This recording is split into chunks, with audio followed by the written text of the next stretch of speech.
अस्सलाम वालेकुम रहमतुल्लाहि बरकातहू।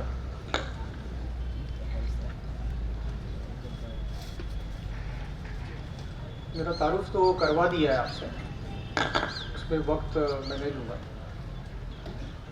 सोशल इविल्स की बात हुई है, तो सोशल इविल्स में से एक सबसे बड़ा इविल है नशा, ड्रग्स। इसके कई फॉर्म्स हैं, अलग अलग शक्लों में मौजूद हैं कि हम हमारे बीच में। और इसका सबसे पहला विक्टिम और सबसे बड़ा विक्टिम नौजवान ही है, जिसके लिए आप लोग ये मुहिम चला रहे हो, नौजवानों को इकट्ठा कर रहे हो और नौजवानों से ही इनकलाब आएगा, लेकिन उन्हीं पर इसका जो प्रहार है इसी पर पड़ता है। तो पहले तो मैं समझाता हूँ कि हमारी ऑर्गेनाइजेशन क्या करती है। मैं शॉर्टकट में बता देता हूँ पॉइंटर वाइज के हम लोगों का काम जो है अवेयरनेस है, रिहैबिलिटेशन करना है, काउंसलिंग करनी है पेरेंट्स की भी और एडिक्ट्स की भी, और खास करके उन लोगों की काउंसलिंग करनी है जो लोग इसमें इन्वॉल्व नहीं है, जैसे आप लोग हैं, जागरूक लोग हैं। तो खुदा ना खास्ता ऐसा भी होता है कि जिंदगी के अलग अलग चैलेंजेस के सामना करते हुए हम लोग जो है कुछ बंदे जो है इसमें इन्वॉल्व हो जाते हैं, नशे में मुब्तला हो जाते हैं और इससे जो है जिंदगी बर्बाद हो जाती है। सिर्फ उसकी नहीं होती है, उसकी पूरी फैमिली की होती है। इसलिए फैमिली बीमारी कहा गया है कि जिस फैमिली में, जिस मोहल्ले में, जिस शहर में, जिस देश में ये नशा जो है पेनिट्रेट करता है तो ये बढ़ता है, मल्टीपल तरीके से बढ़ते चले जाता है। और इसे रोकना बहुत जरूरी है, नामुमकिन तो नहीं है लेकिन मुश्किल है। तो हमारी ऑर्गेनाइजेशन इसी पे काम करती है। कुछ लोग हैं हमारे पास, शुरुआत में 2009 में इसका सफर शुरू हुआ था और जमात इस्लामी हिल मुमरा ने इसके लिए बहुत ताउन किया है। और अल्लाह का करम है जमात इस्लामी के ऊपर, ये खास करम मैंने ये ऑब्जर्व किया है कि चीज़ों को ये समझ जाते हैं, ये खतरनाक चीज़ है और इनका इनिशिएटिव भी इस पर शुरू हुआ था। तो जितनी मैंने तंजीमें देखी है मुसलमानों के अंदर, जो फलाई तंजीम हो, दीनी तंजीम हो, मैंने देखा है जमात इस्लामी की खास इसके ऊपर काफ़ी प्रोएक्टिव रही और इसे, और ऐसे नहीं काफ़ी पॉलिटिकल हो या कुछ जो भी हो, इस पे काफ़ी चीज़ों को ये समझ के इस पे इनिशिएटिव लेते हैं और लोगों को भी आगे आना चाहिए। ऐसे सारे जितने भी एजेंडे इस पे काम हो रहा है, जैसे अभी आप लोग यूथ विंग वगैरह है, तो यूथ विंग जो है अपना दायरा बढ़ाना चाह रही है, तो लोगों को भी ज्वाइन करना चाहिए उसमें। मैं आता हूँ अपने टॉपिक की तरफ में कि इसकी शुरुआत जो होती है कैसे होती है और कौन से एज ग्रुप में होती है, इसमें मैं बता देता हूँ। मैंने अपने बताया कि अपनी ऑर्गेनाइजेशन क्या काम करती है। तो सबसे पहले जो है ये होता कैसे है, इस पे चले जाते हैं।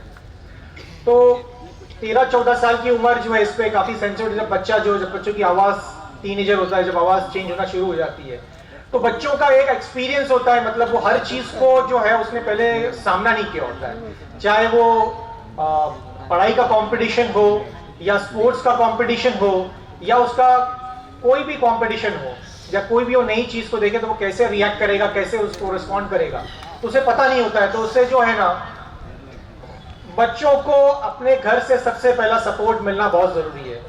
तो पेरेंट्स की अवेयरनेस इसमें बहुत जरूरी होती है। और जो 2008-10 में जो धोखा खाया पेरेंट्स ने, वो प्रिस्क्राइब ड्रग्स जो थे उसके थ्रू, क्योंकि हमारे नजदीक नशे जो था, नशा सिर्फ ये था कि शराब था और जो चरस था, गांजा था, यही हमारे नजदीक नशा था। जो ट्रेडिशनल नशे चल रहे थे वही पता था, लेकिन किसी को प्रिस्क्राइब मेडिसिन के बारे में नहीं पता था, जो मेडिकल स्टोर में मिलती है, जो डॉक्टर प्रिस्क्रिप्शन के थ्रू देता है। नींद की गोलियां हैं, पेन किलर्स है, कफ सिरप्स है और भी दीगर दवाइयां हैं, जो डॉक्टर जो है पेशेंट को देख के प्रिस्क्राइब मेडिसिन देता है और उससे जो है पैरेलल नशा भी होने लगा। तो इसी के थ्रू जो है बच्चे जो है इसके ट्रैप में आ गए, बहुत सारे नौजवान इसके ट्रैप में आ गए, बहुत सारे पेशेंट जिन्होंने वक्ती दवाई ली थी वो उसके आदी हो गए। तो माँ बाप को तो पहली बार ये समझा नहीं कि ये फ्रीक्वेंट चेंज ऑफ बिहेवियर था बच्चों का। ये कैसे हुआ, उनको लगा कि शायद बच्चा बड़ा हो रहा है तो ये ऐसे बिहेव कर रहा है, ये गुस्सा कर रहा है, ये बातों को नहीं मान रहा है।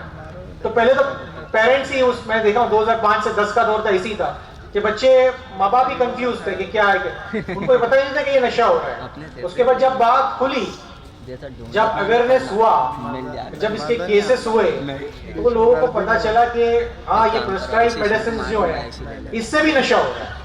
कफ सिरप जो हम लोग खांसी सर्दी के लिए पीते हैं इससे भी नशा हो रहा है। किसको पता था ऐसा था? लेकिन ये नौजवानों में जब तक जो है फैल चुका था, इसकी पकड़ जो है मजबूत हो चुकी थी। मेडिकल स्टोर्स भी बढ़ चढ़ के इसमें हिस्सा ले रहे थे, बिना डॉक्टर के प्रिस्क्रिप्शन के मेडिसिन मिल रही थी। इसकी बाज़ाब्ता एक ब्लैक मार्केटिंग हो रही थी, स्मगलिंग होने लगी। जब एफडीए ने रेड करना चालू किया, पुलिस ने अपना काम करना चालू किया, तो ये बिल्कुल उसी नशे की तरह बिकने लगा जैसे चरस गांजे बिक रहे थे। और आज भी ये वैसी तरह बिक रहा है जैसा चरस गांजा बिक रहा है, उसी तरह ये भी बिक रहा है। तो 13-14 साल की जो उम्र है ये बच्चों की, और यहां से लेके जब वो ग्रेजुएशन करता है 21-22 या मास्टर्स करता है 23-24 साल तक, उस वक्त उस पर जो है उसका गाइडेंस बहुत जरूरी है हर मामले में।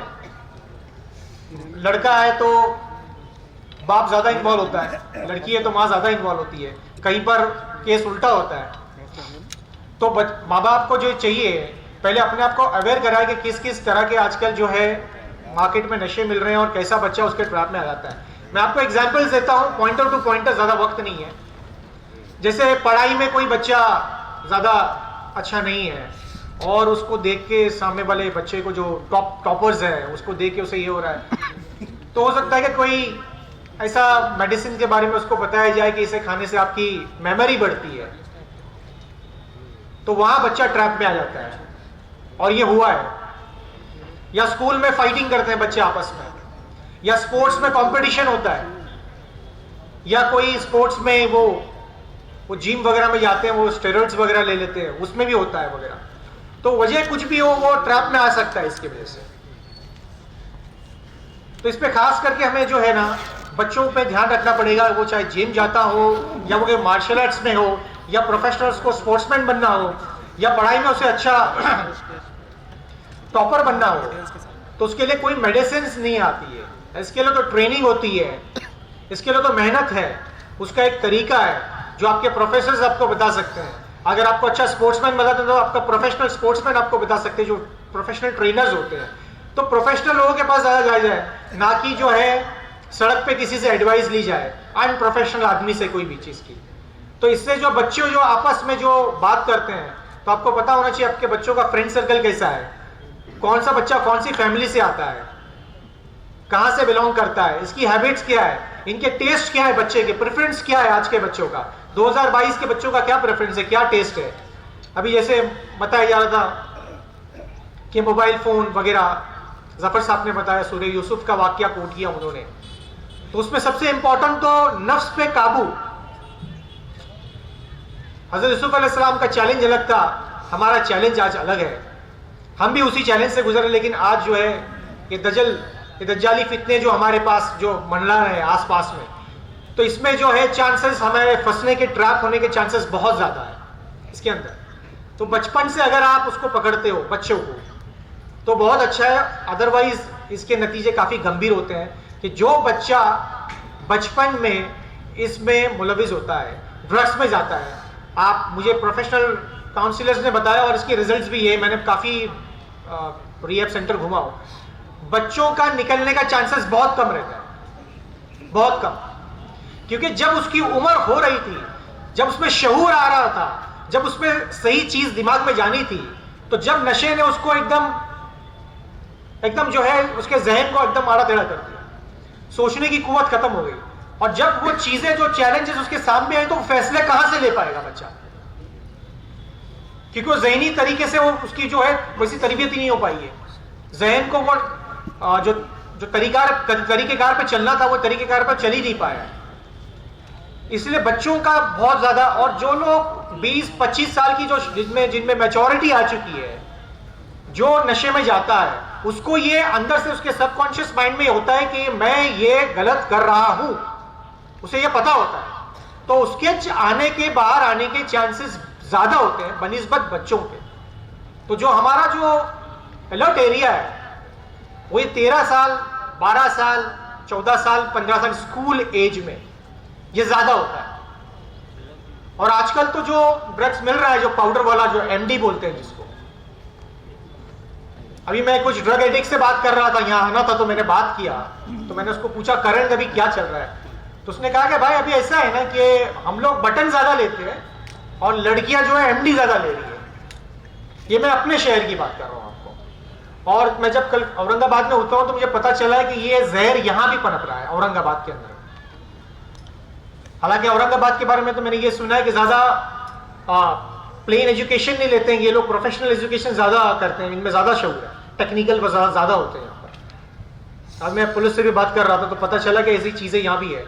तो सिर्फ क्या है, आपको मकसद आपको बताना नहीं है, यहाँ मैं सिर्फ आपको बताने के लिए नहीं आया, बताने सब चीज सबको पता है, बहुत सारी चीजें, यहाँ काफी जागरूक लोग बैठे हुए हैं। आप में से कुछ लोगों को इस जो भी हम लोग जो इस पे काम करते हैं उस पे आपको काम करना होगा। यूथ विंग के या जो सोशल एक्टिविस्ट है या जो भी इस्लामिक स्कॉलर है या जो भी है, इस पे आगे आना पड़ेगा आप लोगों को। और सिर्फ यह काम मिंबर से नहीं होगा, मिंबर पे बैठ के बोलने से सिर्फ काम नहीं होता है, इस पे एक टीम बनानी पड़ेगी आप लोगों को। जो टीम इस पे काम करेगी, अवेयरनेस पे काम करेगी, एक टीम अवेयरनेस पे काम करेगी, एक टीम जो है वो रिहैबिलिटेशन पे काम करेगी, और इस टीम को ट्रेनिंग भी लेनी पड़ेगी। बॉम्बे में तो कुछ डॉक्टर्स ने जमात का ही इनिशिएटिव था, जो डॉक्टर्स आए थे उनका ट्रेनिंग प्रोग्राम्स है कि आप एडिक्ट्स की कैसे मदद कर सकते हैं, जो सब्सटेंस अब्यूज होता है, जो जिसको नशेड़ी बोलते हैं, उसकी आप किस तरह मदद कर सकते हो, उसकी बाज़ाब्ता ट्रेनिंग दी जाती है।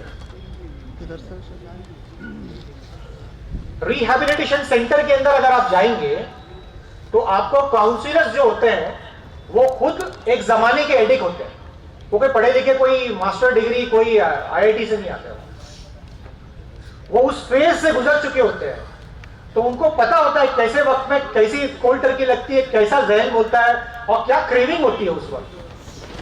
तो उस वक्त उसकी काउंसलिंग की जाती है, मेडिसिन तो सेकेंडरी होती है उसके अंदर में। तो इसके प्रोसेस को समझना पड़ेगा हम लोग को।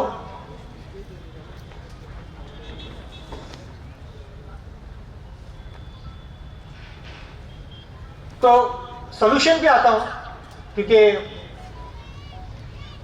बहुत सारे नुकसान हो चुके हैं इससे। सॉल्यूशन ये है कि एक टीम बनाइए, आप लोग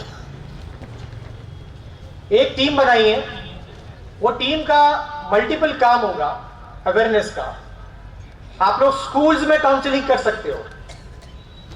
स्कूल्स में इसलिए आप बोलोगे बच्चों को क्या काउंसलिंग करेंगे, लेकिन ऐसा नहीं है। जैसे कि ये औरंगाबाद है और औरंगाबाद में सपोज 100 एडिक्ट्स है, 100 मिसाल के तौर पे 100 ड्रग एडिक्शन है लोगों को, तो आप लोग की कोशिश ये होनी चाहिए कि 100 में एक आदमी बढ़ना नहीं चाहिए। इन लोगों को आइसोलेट कर दिया जाए, इन पे मुसलसल टीम काम करे जो ड्रग रिहेबिलिटेशन सेंटर में ले जाने के लिए इसको काम करे। दूसरी जो टीम काम करेगी वो अवेयरनेस का काम करेगी, वो अवेयरनेस में स्कूल्स में भी करेगी, मस्जिद मदरसों में भी काम होगा, यहाँ पॉलिटिशियंस के पास भी काम होगा, और यहाँ पर नुक्कड़ नाटक वगैरह जो होते हैं वो उसमें भी काम होगा, और चलते फिरते काउंसलिंग की जाएगी बच्चों की, ताकि उनमें अवेयरनेस आएगी इसके जो इल इफेक्ट्स है और इससे कैसे जिंदगी बर्बाद हो जाती है। क्योंकि एक फैमिली में एक एडिक्ट मतलब फैमिली बीमारी, उसकी वो फैमिली बीमार है। ये ऐसी बीमारी है, फैमिली बीमारी है। दूसरी बीमारी अगर आदमी बीमार है तो वही बीमार है, दूसरी बीमार नहीं है। इसमें अगर वो बीमार है तो वो ऐसा आतंकवाद मचाएगा जब भी उसका टाइम होगा, सुबह का, दोपहर का, रात का, कि पूरी फैमिली बीमार हो जाएगी। और सबसे पहले डाका पड़ेगा आपके घर में, सबसे पहले चोरी होगी आपके घर में, उसके बाद बाहर चोरी होगी, फिर वो प्रोफेशनल क्रिमिनल बन जाते हैं, बोलो जिंदगी बर्बाद हो जाती है। और मैंने कई इस्लामिक स्कॉलर से सुना था कि जो लोग नशे करते हैं वो ईमान के आखिरी दर्जे पे रहते हैं। एक छलांग उधर लगाया तो ईमान, क्योंकि उसका माइंड ही नहीं चल रहा है, तो उसे कुफ्र, शिर्क और उसे इस्लाम की क्या नॉलेज होगी। तो हो सकता है खुदा ना खास्ता ऐसा कुछ काम हो जाए इससे जो इस्लाम से खाली हो जाए। तो हमारी ये जिम्मेदारी बनती है कि लोगों के ईमान को भी बचाना है, और इसी नियत से हमको काम करना है कि उनकी जिंदगी संवरेगी तो जिंदगी तो टेस्ट है आखिरत के लिए। अल्लाह ने हमें छोटा वक्त दिया है, 50 साल का, 60 साल का, 70 साल का, जिसको जिसको दिया है, और जो परफॉर्मेंस देना है वो अभी देना है। जो हमारी जिंदगी है जो खत्म नहीं होगी, पता नहीं अल्लाह ने हमें कब पैदा किया था, कितना उस जमाने में रखा था, फिर दुनिया में लाया। अब जो 50, 60 साल, 70 साल जो हमें मौका दिया है, इसमें हमको राजी करना और दूसरों को भी बचाना है अपने ईमान के साथ में। और नशेड़ियों पे काम करना बहुत जरूरी है मेरे भाई, इससे पहले कि वो आपके दरवाजे पे दस्तक दे, क्योंकि बहुत पावरफुल तरीके से स्प्रेड होता है। जिस तरह ये वायरस, ये कोरोना स्प्रेड हो रहा था ना, ये बिल्कुल इनविजिबल होता है और स्प्रेड होता है, और इसके नतीजे काफी गंभीर होते हैं। और इसमें फिर आप लोग का भी जिंदगी खराब होती है, पुलिस का भी काम बढ़ता है, और हमारा जो मुल्क है, मुल्क का भी नुकसान होता है, उसके डेवलपमेंट में भी कहीं ना कहीं रुकावटें लग जाती है। और एक अंडरवर्ल्ड की तरह एक बिजनेस चलता है इसका, क्योंकि ड्रग्स मनी इन्वॉल्व है दोनों जगह पर। तो एक टीम जो है अगर आप बनाएंगे तो उसका जो प्रोसेस है मैं आपको बताऊंगा कैसे किया जाता है, कि अवेयरनेस कैसी होगी, 20 मिनट्स में मैं कवर नहीं कर पाऊंगा। तो एक टीम बनाइए, उसकी अवेयरनेस करिए। दूसरी टीम जो है रिहैब सेंटर की जो है, कैसे लेके जाना है, पहले पता करिए कि औरंगाबाद और उसके आसपास में कितने रिहैबिलिटेशन सेंटर है। ऑनलाइन निकाल लीजिए या फिर कोई प्रोफेशनल काउंसलर को पकड़ लीजिए और रिहैब सेंटर निकालिए। देखिए, रिहैब सेंटर पहुंचाना एक ये चीज है, लेकिन इसके दरमियानी की एक चीज है, मैं आपको बताता हूं, जो आप अपने शहर में इसको इंप्लीमेंट कर सकते हैं। उसे कहते हैं ड्रॉप इन सेंटर। बॉम्बे में है ये, जिसको DIC कहते हैं शॉर्टकट में। तो DIC क्या होता है, एक छोटा सा एक सेंटर होता है, जैसे कि आप पॉली क्लिनिक वगैरह जो खोलते हैं, इसी तरह का एक सेंटर होता है। इसका एक टाइमिंग होता है, वहां पर एक प्रोफेशनल काउंसलर आता है टाइमिंग के अनुसार। कोई भी रिहैब सेंटर से आप कॉल अगर कॉन्टैक्ट करेंगे तो वो आपको बताएंगे किस तरह इसका सेटअप होता है। उसमें इंडोर्स गेम होते हैं, उसमें न्यूज होता है, एक टीवी होगा, न्यूज वगैरह आएगा, उसमें मैगजीन्स होगी, केस स्टडीज होगी अलग अलग रिहैब के बारे में। तो वहां पर जो होते हैं ना, ये जो चरस गांजा पीने वाले लोग हैं, जब प्रिस्क्राइब मेडिसिन लेते हैं, वो एक ऐसे ही वो लोग जो है फ्रेंडशिप के नाते आते हैं वहां पर। और काउंसलर जो होता है वो उसका सेशन लेता है, जब कैरम खेलते हुए, चेस खेलते हुए, उनका सेशन होता है उनसे। वो सेशंस में उसको वो कन्विंस करता है कि जो चीज तू कर रहा है ये बुरी है, तेरी जिंदगी बर्बाद कर रही है, तू अपना इलाज करा ले। और बच्चे वहां पर कन्विंस हो जाते हैं और वहां से वो अपनी मर्जी से रिहैब सेंटर जाते हैं। देखो, किसी को पकड़ के रिहैब सेंटर डालना एक चीज है, उसके दिल में ये नहीं मुझे सुधरना, वहां समझाया जाएगा। लेकिन जो बंदा अपने विल पावर से, अपनी मर्जी से जो रिहैब सेंटर चल के जाता है, उसके रिजल्ट ज्यादा है क्लीन होने के, वो ज्यादा जो है पावरफुल तरीके से बाहर आता है और जल्दी बाहर आता है। तो एक से आप लोग टीम बनाइए, इसमें आप इस्लामिक स्कॉलर को भी ले लीजिए। सिर्फ जुमा के बयानों से नहीं होगा, इसमें आपको मुसलसल काम करना पड़ेगा। हर बयान में, हर हलकों में आपको इसका जिक्र करना पड़ेगा।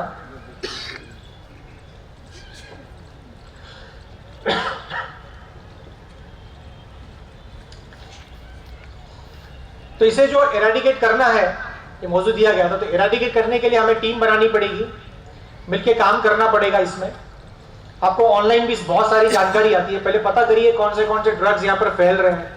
सिर्फ चरस गांजा और वाला मामला है या प्रिस्क्राइब मेडिसिन वाला मामला है। मुझे पुलिस ने बताया यहाँ बटन्स मतलब टैबलेट्स वगैरह, तो टैबलेट्स लिया जाता है, कब सिरप लिया जाता है। आपको मेडिकल स्टोर्स को भी अवेयर करना पड़ेगा कि बिना प्रिस्क्राइब के ऐसी कोई मेडिसिन ना दी जाए जब तक कि डॉक्टर का प्रिस्क्रिप्शन ना हो। और इसकी अगर स्मगलिंग आपको दिखती है तो आप पुलिस में भी कंप्लेंट कर सकते हैं इसकी। आपको एक जागरूक नागरिक बनना पड़ेगा, चीजों को अपने हाथ में लेना पड़ेगा। दूसरी चीज है ये, हमने डिमांड की बात की है, डिमांड पे कंट्रोल की बात की है। कुछ लोगों को लगेगा कि ये बिकता क्यों है, तो जहां डिमांड होगी वहां सप्लाई जरूर होगा, क्योंकि ये एक लड़ाई है और ये लड़ाई हमेशा चलती रहेगी। और सप्लाई पे अगर काम करना है तो आपको पुलिस को अपने साथ में रखना होगा, क्योंकि इसमें बड़े बड़े माफिया इन्वॉल्व होते हैं, क्योंकि पैसा इन्वॉल्व है। हो सकता है कि किसी पे हमला हो जाए अगर आपने डायरेक्ट कंप्लेंट की। तो जो भी डिपार्टमेंट है, पुलिस है, नार्को है, आप उसके साथ काम कर सकते हैं, लेकिन अपनी टीम के साथ इंडिविजुअल काम ना करें इसके ऊपर, ये मेरी रिक्वेस्ट है। क्योंकि इंडिविजुअल काम करने से क्या होता है कि आपको टारगेट करना आसान हो जाता है, आपको मैनेज भी करना आसान हो जाता है। अगर आप ग्रुप की शक्ल में काम करेंगे, अपनी तंजीमों के साथ काम करेंगे, अपने उलमाए के साथ काम करेंगे, अपने प्रोफेसर टीचर्स के साथ काम करेंगे, अपने शहर के एडवोकेट के साथ काम करेंगे, अपने लाइक माइंडेड पॉलिटिशियंस के साथ काम करेंगे, तो आपको इसके रिजल्ट्स जल्दी नजर आएंगे बनिस्बत आप इंडिविजुअल काम करेंगे। तो आपको कहीं ना कहीं ग्रुप की शक्ल में आना होगा। इसके इल इफेक्ट्स भी बहुत है जो मैंने अभी पॉइंटर्स के रूप में आपको बता दिए। बिल्कुल जिंदगी बर्बाद हो जाती है, और जो बंदा क्लीन होता है वो भी 100% क्लीन नहीं हो पाता।